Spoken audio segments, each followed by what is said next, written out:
Chapter 8. It is the secret of the world that all things subsist and do not die, but only retire a little from sight and afterwards return again.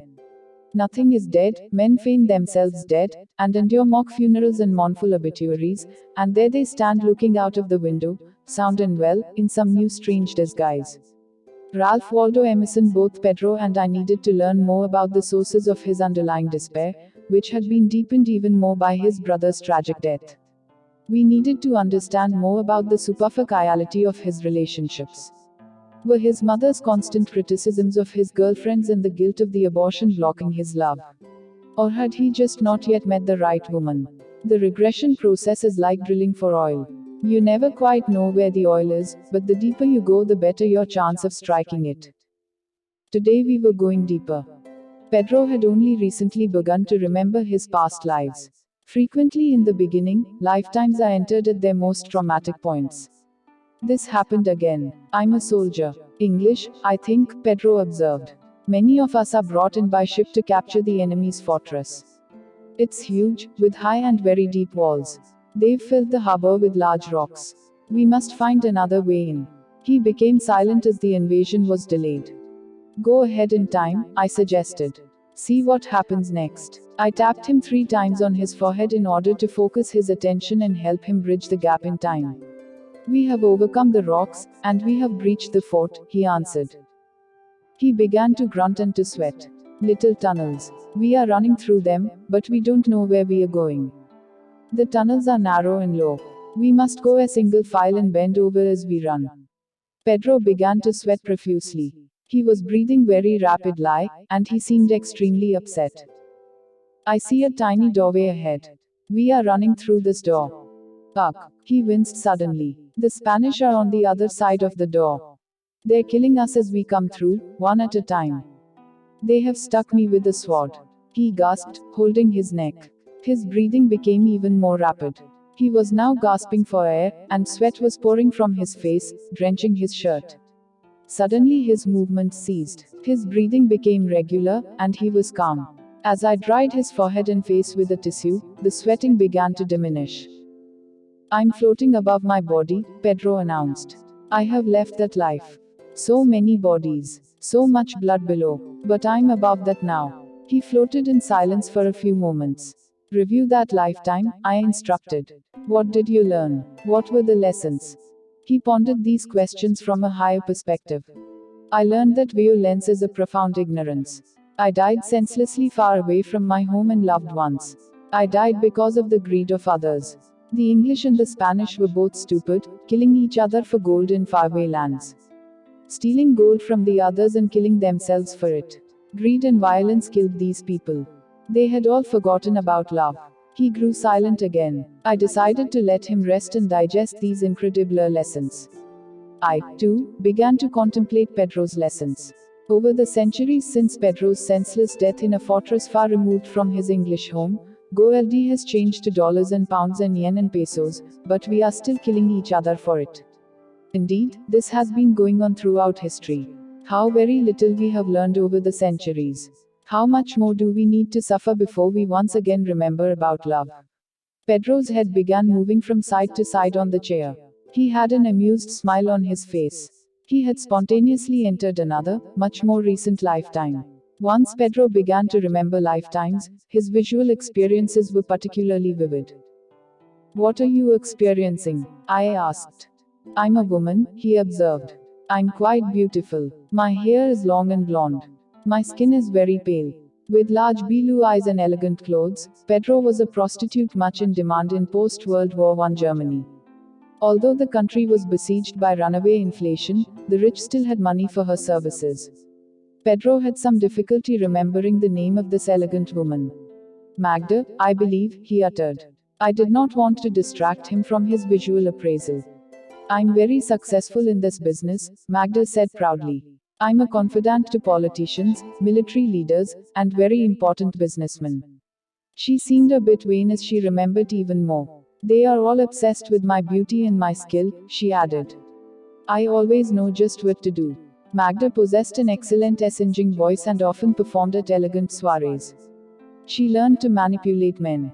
Probably from all her lifetimes as a man, I thought but did not say. Then Pedro's voice lowered to a whisper. I influence these people. I can get them to change decisions. They do it for me, she said, impressed with her status and ability to influence these powerful men. I usually know more than they do, she went on somewhat ruefully. I teach them about politics. Magda enjoyed power and political intrigue. Her political power, however, was indirect, it always had to be mediated through men, and this frustrated her. In a future life, Pedro would need no intermediaries. One young man in particular stood apart from the rest. He is more intelligent and serious than the others, Magda observed. His hair is brown, and his eyes are very blue. He is passionate in everything he does. We spend many hours just talking. I believe we love each other, too. She did not recognize this man as anyone in her current life. Pedro looked sad, and a tear formed in the corner of his left eye. I left him for another. An older, more powerful and wealthy man who wanted me exclusively. I didn't follow my heart. I made a terrible mistake. He was terribly hurt by my action. He never forgave me. He didn't understand. Magda had sought security and external power, putting these qualities ahead of love, the real source of security and strength. Apparently her decision was one of those that mark a turning point in life, a fork in the road that, once chosen, cannot be undone. Her older lover lost his power as German politics swung wildly to the violent new parties, and he abandoned her. Magda lost track of her passionate younger lover. And finally her body began to deteriorate from a chronic sexual illness, probably syphilis. She was depressed and did not have the will to resist the rampaging disease. Go to the end of that life, I urged her. See what happens to you, see who is around. I'm in a cheap bed. In a hospital. This is a hospital for the poor. There are many others there, sick and mourning. The poorest of the poor. This must be a scene from hell. Do you see yourself? My body is grotesque, Magda answered. Are there doctors and nurses around? They are there, she answered bitterly. They pay no attention to me. They are not sad at all. They disapprove of my life and what I have done. They are punishing me. A life of beauty, power, and intrigue had ended on the slow note. She floated above her body, finally free. I feel so peaceful now, she added. I just want to rest. Pedro was silent in the chair. We would review that lifetime's lessons another time. He was exhausted, and I awakened him. The chronic pain in Pedro's neck and left shoulder gradually disappeared over the next few weeks. His physicians had never found the origins of this pain. Of course, they had never considered a mortal sword wound from several centuries ago as the likely cause.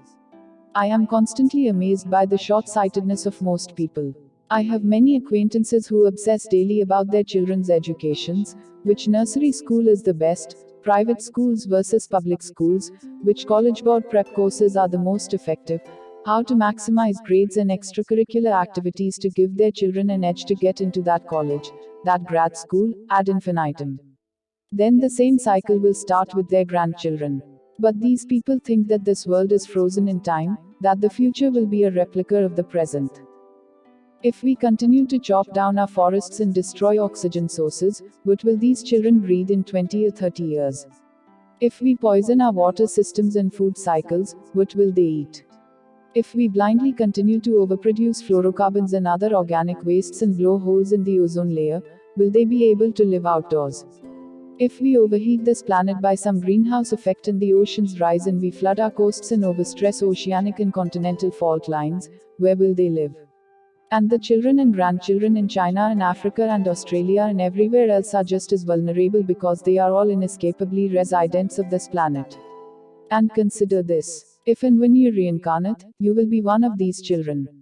So how can we worry so much about SAT tests and colleges when there may not be a world here for our progeny? Why is everybody so obsessed with living longer? Why squeeze a few more unhappy years out of the geriatric end? Why the preoccupation with cholesterol levels, brand diets, lipid counts, aerobic exercise, and so on?